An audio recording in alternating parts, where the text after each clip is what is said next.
The hosts and guests on Everything's Messy podcast are not licensed healthcare professionals. The discussions in our episodes are not personalized medical advice. Always consult a qualified healthcare provider for medical guidance. Never delay seeking professional medical advice or emergency assistance because of our podcast. We encourage consulting with a healthcare professional before making any significant health changes. By listening to our podcast, you agree to the disclaimer. Thank you for listening to Everything's Messy podcast. Exactly. Life is magical, but we move too fast to notice it. So that hit just reframing that whole adventure of life as chasing fireflies, then some effortful hero's journey that you have to overcome all these things. No, you can learn all those lessons and have all those relationships and experiences in a fun, magical way of Sure. getting those glimmers in the night. Hey, welcome to Everything's Messy podcast, where we celebrate the beautiful but messy life experiences that most, if not all, people go through. Get ready to embark on an exciting journey through the raw and unfiltered stories of everyday people. Here, we dive into messy realities of life, from making messy mistakes to triumphs and everything in between. Are you sensing a theme? That's right, it's messy. But this just isn't about the mess. It's about finding strength and resilience in the midst of it all. We'll explore how health, fitness, and wellness play a crucial role in navigating life's twists and very messy turns. And we'll challenge conventional systems, because sometimes the most unconventional paths lead to the greatest discoveries. Join us as we embrace the messy, beautiful, and endlessly fascinating stories. Each episode is a testament to the power of our messy journeys and the beauty that emerges from the mess. So grab your favorite beverage, coffee, sparkling water, whatever it may be, and prepare to be inspired. Are you ready? Let's get messy. All right. Well, welcome to Everything's Messy podcast. I am your messy host, Sarah Wilson. I have with me today Stephanie Rose, mom of 2 boys, a wife, a fellow Gilmore Girl lover, and someone who, like a lot of us, learned the hard way how easy it is to lose ourselves after becoming a mom. Welcome, Stephanie. Hi, Sarah. I'm so excited to be here and be messy. Yeah, and we're all about the messy. I'm so happy that you're joining us. And I before we hit record, we were kind of talking about it. I love your message, your blog, what you're writing about. So why don't you tell us a little bit about how you got started with all of that? Yeah, like you shared, I'm a mom of 2 boys. They're older, they're 7 and 9 now. But in those years of I got married, got the house, got pregnant, and then had another kid, and then my mom passed away, and all of these things happened. I'm so sorry. It's part of the story. It was just a thing that happened, but it was all these things compounded, and it wasn't in the moment. It's just you just handle it, you do it, you move forward, that good girl mentality. You just figure it out. And I'm naturally optimistic. So you find a way, Sure. you just keep doing it. You push through. Yeah. And so through that, my mom's illness was long.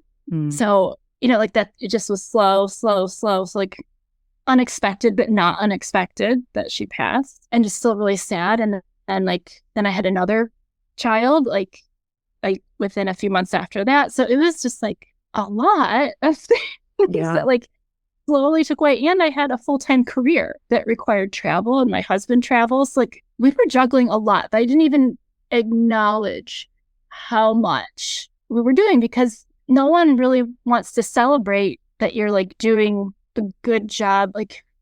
You over glorify how good you're doing, even though it's hard. Sure. Thing, instead of really acknowledging well, this is hard. Yeah. Or just sitting in the mess for a moment, because I think a lot of times we kind of glorify the busy. The busier you are, the better your life is. And that's such a bad way to label it, I think. Yeah, without going into that downhill of griping about everything. Sure. So it's just pausing in that messiness and being what is going on? So slowly in there, when my youngest was about 1, you start to get a little bit more sleep, and you kind of get your bearings again. I was well, what do I even like? I actually have a little bit of capacity now to do me again. Sure. And it was just this whole journey of well, what do I like anymore? What do I even have to like look forward to in my days. And so all of this started just as like a personal need to like get to know myself better. These new identities that I had taken on over these years, like willingly, lovingly, but they change you. And if you don't pause to like notice, then you kind of lose yourself to everyone else in life and all those societal expectations. And like I'd done all the things and that list ended. Yes. Like, so it was. I like what you said there. It's not just losing yourself. It's losing yourself to all the people now that you're taking care of. And that's a big part of it, because that takes it kind of permanently one step forward of, it's not just what you've stopped doing for you, it's you've stopped doing for you and you're doing so much for others now. And so that's just a big part of the whole picture, I think. Yeah, and like your heart is growing. Like it is like living outside of your body now with like in your kids, and like it really finishes like raising you as as a human, because like it's all these new experiences that you couldn't have known until you have kids. And like I know that sounds cliche too, but like no, it's true. It's truly an experience. Like you cannot know like how far your love can go till it's stretched in all these other directions. So well, and even just the little stuff. I remember before because I had my kids, I was in my 30s when I had my children. So in my 20s, I thought I knew it all. And, all these moms who had babies in their 20s, they're like, that's not quite as easy as you're making it seem. I had to be put in my place a couple of times. And then after having my children, it was like, whoa, I got smacked a few times up against the head of just reality of how it actually is. Yeah, like it's hard. Like you're constantly having to pivot and learn new things, but you don't notice. It's like on the job training, but if you don't pause in that messiness to even notice, like all that's draining. And if you don't take time to restore yourself, especially in ways that matter most to you, then you really end up feeling depleted. And like so much of self-care is like, we'll take more bubble baths and get manicures. It's like, well, that is nice. Yes. Yes. But my self-care needs specifically are like, I'm an introvert. I need alone time. Yeah. I need to not have kids crawling on me. I don't need the dog crawling on me. Like, I just want to sit. It's almost like, going into, seizures or convulsion of just being touched so much all day long. And you're like, okay, just don't touch me. Just don't touch me. Exactly. And like feeling okay to be like, that is what I need. Like, thank you for this manicure appointment or, something. But like, no, I just need you to let me go away for a little bit. Or like, I need to be in nature. I need to write this down. Like, knowing what kind of self-care like you need is so important. And that's like where this all kind of led to, like knowing, what do I really like? What really lights me up? What makes me laugh? What makes me like feel like today was successful? Like just naming all of those things. And so I sat and I just made lists of all the things, like, and then I end up using it later too when I was trying to like make a career pivot with like, well, what do I like in my job? What do I not like in my job? Sure. And I want to back up just a little bit, because I know, for just speaking for myself, I had some beasts and demons that I had to fight of the mom guilt to even arrive at allowing myself. We talked about the permission, allowing yourself the permission to even think outside of what your caretaking responsibilities are. And so did you ever struggle with that mom guilt demon? Because I have definitely had to beat that back a couple of times. Well, yeah, like I can know what I need, but do I regularly, or at that time, was I regularly carving that out for myself? Was I prioritizing it? Like, no. I mean, having the list, knowing it helped me have it more, and then go to the things that I know that I loved better. But it wasn't until the end of 2019 when I was starting to feel like, hey, like I really want to like finish the year strong, finish the decade strong, like, and I've always liked to work out or like be in nature, take walks or run. And so I was like, you know what, I'm going to like show up for myself for the last 30 days.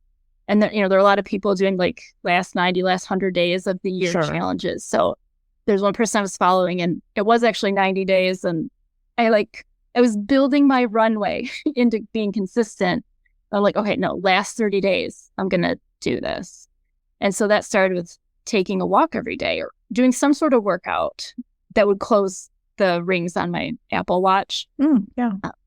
Just for accountability, just to like start building a foundation of showing up for myself, to show I could do it in a way that like resonated with me, like moving my body, being outside, like that's what I knew I needed. And so I did that. And then so I finished the year and I was like, oh, let's start the year strong. So I did the next 30 days and it's like, well, the original challenge was 90. Let's try to do 90. And then, okay, let's do 100. That sounds good. And then what happened in March of 2020, like the whole world shut down. Yeah. But at that point I had built over a 3-month habit of like showing up and stepping outside and having a place to like process my stress and my feelings and like have that time for myself. And so I kept going.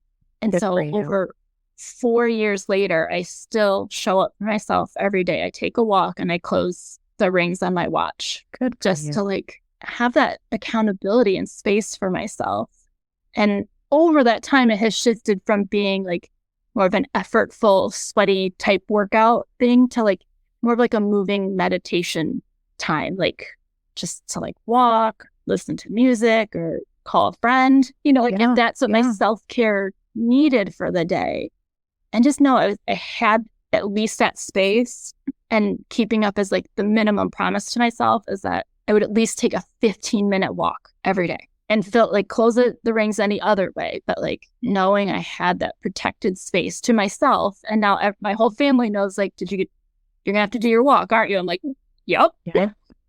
And I think that, we talk about trying to be good examples for our children. I actually think that sets good examples for them, setting boundaries and the needs that they need for themselves.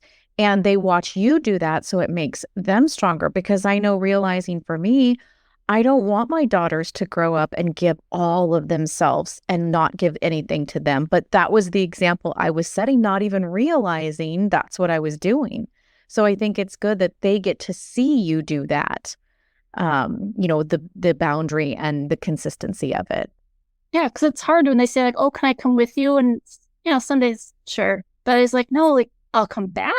Sure. Like, we can go then. But like, I need this now. And so like, and seeing that like moving your body and fitness doesn't have to look like effort and doing it in a hard way. Like, it's just enjoying the movement, and like it can be a stress release in that way too. So it's being a role model on multiple fronts. Sure. Yeah. No, I think that's great. So what did that sort of morph into? So you started walking in 2019. So what did that sort of become? Well, then between like the knowing myself better and like taking that time to like process thoughts and feelings, and I had done the artist's way and right before that. So like that really brought out like a new form of journaling that I hadn't done before. It's more like stream of consciousness, like just word vomiting it out instead of like, dear diary, today so just get like much more in tune with like who I was and what I needed, and just getting stuff like out of my head, like, because that mom swirl of all the things like is so much. So it kind of like puts some pins and stuff so you can actually get some anchor points. And from that, I was like, people need this practice. People need to do this. People need to like know themselves better, because when you do, you can take better aligned actions forward. You can like recognize what your true dreams are and start taking action toward that instead of maybe what other people have put on you. Yeah. And so that's where I felt like I had to start this business and like let people know, and created a set of guidebooks to like walk you through the steps. And then, just the vision just keeps getting bigger and bigger from there. Yeah, no, I love that. And I love how you asked the question, how can I better show up as the main character in my own life? That really sort of hit home for me, because, we're all part of this story. It's how big of your presence you allow yourself to be in your own story.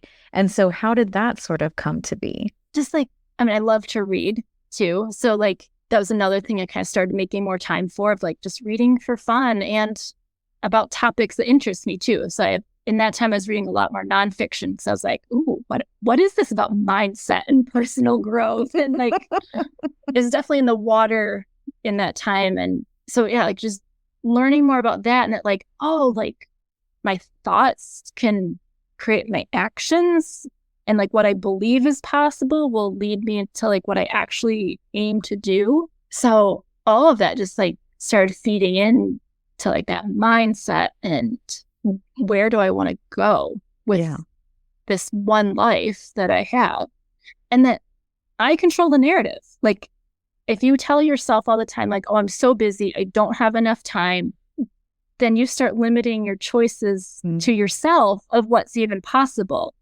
Like if you say, I don't have enough time, well, then suddenly you maybe can't go to the grocery store. You can't make a big dinner. You resort to like something else. Like you're not that choice. You may start to make choices that maybe aren't fully in align with your values because you've set these like limiting beliefs on yourself. So like just learning to catch yourself in it. Like my favorite story that I tell is like, I don't have time for that. It's like, no, you do. And maybe you don't have, I also feel like I don't have the capacity for things like the mental overwhelm of the things and time and resources. Right. So like, and that goes back to setting your own boundaries for yourself, knowing yourself well enough to know. And, you know, maybe sometimes it is a no, not because it's not something that you want to do, but you know yourself well enough to be like, okay, I'm maxed out. I can't reach that. And so I'm going to say no, and I'm not going to feel guilty about it. Because, you know, that guilt, it's something else. Well, and that's a whole other story that then you have to like filter your way through. So like once you start noticing the stories, like, well, what would that main character do? If you were like suddenly in the novel and like all these different choices were actually available to you because you're writing it, what would you do? How would you change things? Like if this is where you're saying you don't have enough time or capacity or something, like, well, how could you make it more easeful? How could you make that something you could do? So that's where going back to the list of like, well, making dinner's a struggle for like everyone. So like making a list of like, what do I even like to eat for dinner? What are the go-to things? And having that as a list. So then I don't have to think about it. And then like when you do the meal planning or you go to the grocery store, you're not like pulling from 1,000 things. Like, no, these are like the go-to lists. Like, foundation. It helps you focus the story of like, no, I'll work from this thing instead of every possibility. Right. So that also helps you shape your story when you like narrow your focus. I love that. And sometimes it takes a minute to find that focus. And so the more you can have that time for yourself, the better off you'll be to get that focus. Yeah, I love that. So what is Fireflies Scout? It is a brand to help you just really get to know who you are again and to love it and to embrace it and to give you the courage to go after your dreams. So like whatever it is in your heart that like your purpose, your why, like what are you driven to do at the heart of everything? And for some people that looks like some big epic quest, you know, in life, they have to like conquer a mountain or like figure stuff out, but it can also just be woven through everyday life. And so if you really know what lights you up and you kind of think of every day as an adventure toward that, then that's what living as a Firefly Scout is. It's like chasing fireflies at night, but it's not dark and scary and you're worrying about who's going to jump out at you in the woods. It's that delight and playfulness of like going after those sparks of light. And no, you might not catch them all, but like they're there. You're so excited to keep going after it. It doesn't feel hard or scary. It's just fun. And then you come back with all these stories and memories. And it's almost magical, right? I know when I think of fireflies, I almost think of magic because it's just, you know, living in Southern California, we don't get to see the fireflies, but I know visiting the South, we would always, you know, go out and try to catch them and stuff like that. So they're almost like these magical creatures where you want to chase and you want to find them, and each one represents something different and new and exciting. So what advice do you have for someone looking to find their dreams? It comes with finding some sort of outlet that makes you feel calm on the inside. Like for me, like the introverted me, like I really need like some quiet and being truly alone so that I can like really let my nervous system relax. Cause like as a mom, like you never know when a little hand's gonna come to like, Mom, like, it's a little bit living on edge. Yeah, like it can like it like wreaks havoc on your nervous system. Even like those little like, oh, because the moment you're like relaxed, you take a breath, and then they need something, you're like, oh, like, yeah. So for me, it's knowing like I need some alone time, and I need a space to like get my thoughts out. So for a while, it was journaling, and I still believe in it, but I've been focusing more on like walking, and when I walk, I'll often like talk things out to myself. So like still like processing thoughts and like leaving myself voice notes if it's something that like I feel I want to come back to. But for you, like someone else who's maybe extroverted or just has different needs, like it could be like they need to like make connections with people. They need to like, and you just have to figure out like what really makes your soul feel calm in a way. And, if calmness like really scares you, like, well, maybe take a look at that. Yeah. Is it because you don't feel safe being calm? Like you feel like you have to be on edge. So that doesn't mean like it has to be quiet, but maybe like you just need to feel calm on the inside, even if like the stimulation is a lot like that. That's just how some people are wired. So. Yeah. Yeah. And do you think the calmness helps you to focus? Is that why you say to find the calm, because that will help you focus on what you're trying to accomplish? Like it helps my intuition speak. Like mine is more of a innate knowing. It's quieter, calm, and it just like whispers like little like nudges here and there. So for me, like I need to just have like those quiet times, so like where it can make it through the chaos in my mind. But other people truly have more like a gut reaction. So they might need to be doing something or have interacting with people where they can have that gut response. Like sure. They need to have that to kind of test which way to go. And other people might need to like go through a range of emotions and like notice the wave and then wait for that calm clarity feeling to come after. And like, that's how they can feel confident in the decision. So it's just knowing that about yourself and noticing like. So, and we were talking a little bit before I hit record. For someone who myself, I journaling is not my favorite task. It's very hard for me to actually sit down and want to write. It's not that I don't have things to get out. I most definitely do, but the actual task of writing is just not my favorite. So in that instance, instead of journaling, what do you suggest for people like that who maybe don't actually like the task of sitting down and writing? What I did is I created a movement meditation to help people like kind of like get over or to start recognizing maybe where some fears are showing up in their lives. And I've noticed that when I'm moving my body, then you're getting some endorphins. You're in a calmer state of sorts because like you're seeing, especially if you're in nature, like you can visually see that you are safe, right? Like there's no tigers coming after you. So like as you try to kind of explore some of these like innate fears that we might have or that we might connect with, then you can like work through it and your nervous system is feeling in a calmer state. So then you can like work through them and maybe notice like, oh, like, well, that is a fear that comes up for me. But with that movement, it's easier to like tease through everything else in your mind. And then you can like talk it out to yourself or maybe even think it and make some progress that way.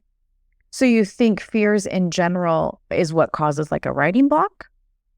No, like if you can't work through something like through writing, I say like try walking and addressing it. And like, even if you're not writing it out, like maybe speaking about it to yourself or just thinking it through or listening to something that kind of like guides you through whatever you feel stuck about has been really helpful for me. Yeah. And I like that word stuck because sometimes it's not, a lot of times it is a messy crisis, but sometimes it's just that feeling of I'm stuck on this level. I haven't been able to level up yet.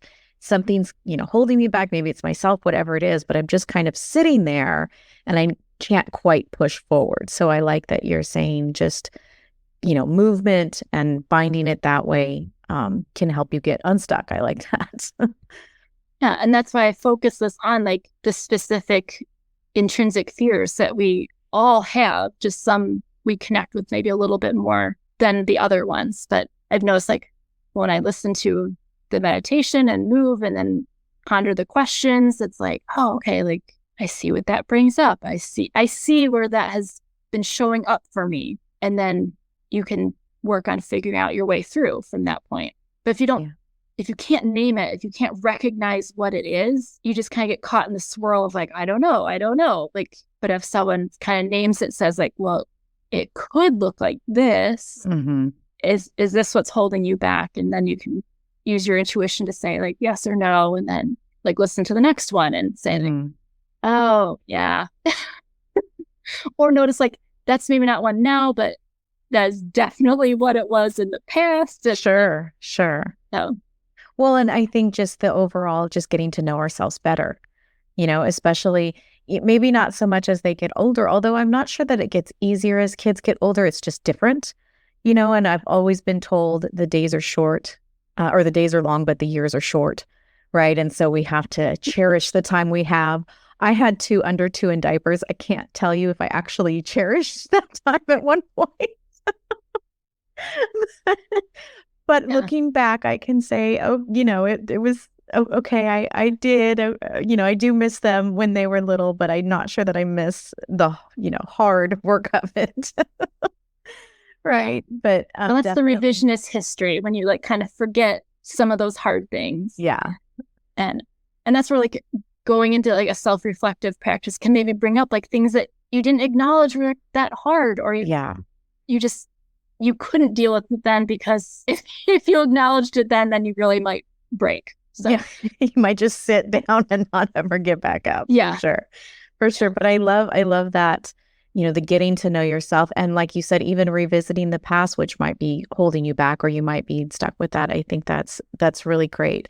And I like how you say the becoming aware. So it's not just discovering what you might like, but it's also becoming aware of how to even fine tune or find those things to begin with.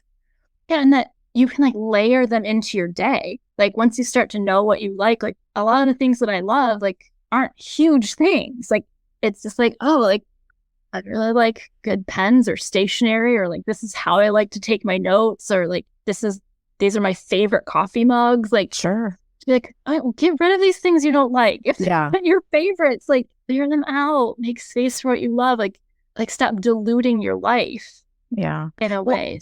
And we're such creatures of habit, right? And so actually breaking free from whatever the habit that you may have created, or whatever the thing you're just accepting, the coffee mug or whatever it is, but to really find that permission and say, I don't like this and I'm going to change it. It's really, you can only get there when you clear up that clutter or mess that may be in your mind to do that. So yeah, and like focus on one thing at a time. Like it maybe starts with cleaning out your coffee mugs. But then you're like, oh, like, but when I drink from like the ones that are left, that makes me feel so much more powerful or happy, or brings up fond memories. Like, because like, maybe they were souvenirs or something. So like all of those little adjustments that you can make to start noticing and having more of what you like and love in your life, and slowly like pushing away things that you don't like or love, or using that as an inspiration to change. Like your whole life can change just like by shifting 2 degrees. I love that. So if somebody wanted to, they don't know where to start journaling, they want to find you, how can they find you? Where can they go? Well, on firefliescout.com, I have several free resources. One is a journaling guide.